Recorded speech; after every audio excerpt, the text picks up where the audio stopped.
911 to Chief 1. I saw the flames coming up. Within 20 minutes, the entire thing was engulfed. I saw smoke and I just saw like houses in orangeness. It's very windy. Wind is oxygen's recipe in fire. So. I want to put a ton of water in this basement.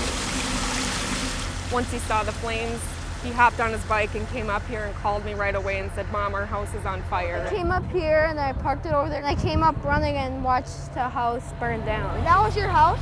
Was. Yeah, it was. Let me down May 29th. We were here meeting for our new house and to get our closing date, and we left to go home to get ready to celebrate when my son called me from the school bus screaming that our new house was on fire.